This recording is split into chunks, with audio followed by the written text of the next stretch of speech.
Yeah, what's going on? Just got back from watching that Queen movie, Bohemian Rhapsody, the life and times of Queen and Freddie Mercury. And Freddie Mercury was a very talented musician.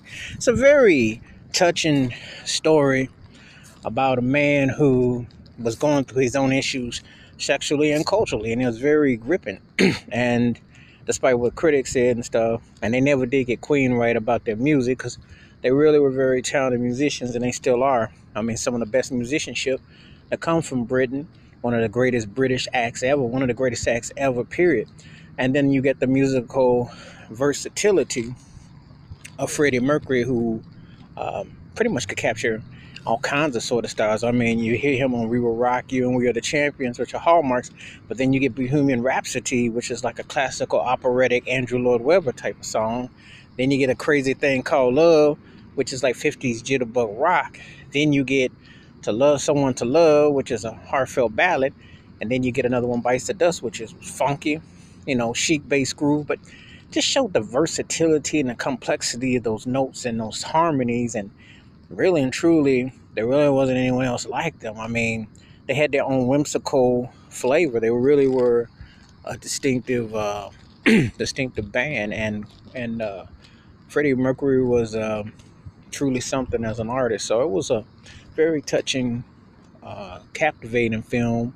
Um, and last week seeing The Stars Are Born, but then you see biopics, and biopics are very interesting because they tell what the people want you to know, and then there's other parts of the story that you don't know, but then there's also the details about where you're trying to grit it, what you get from it. And then again, at the end of the day, it's about them songs and do they resonate with you, and do you have stories and memories. And back in the day, Queen got much play.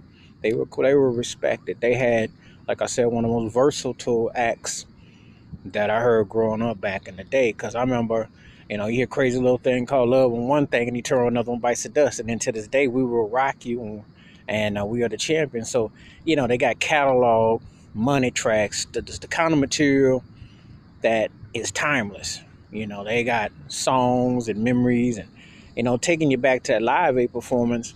That was one of the highlights of the Live Aid. They really turned that mother out. And he was, all due respect to the members of Queen, Freddie Mercury was a strong, dynamic, charismatic lead singer and performer. Highly, very talented, highly influential. And if you go from people like from Axl Rose to Lady Gaga, you could definitely see the influence and impact they've had on their lives and careers.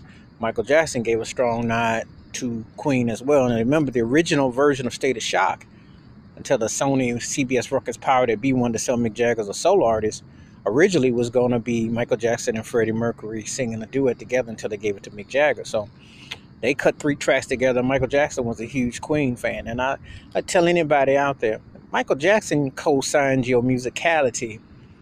Well, that speaks for itself. But anyway, Queen was a tight band, and it was a good movie. So that's my take on Bohemian Rhapsody, the movie about Freddie Mercury and Queen.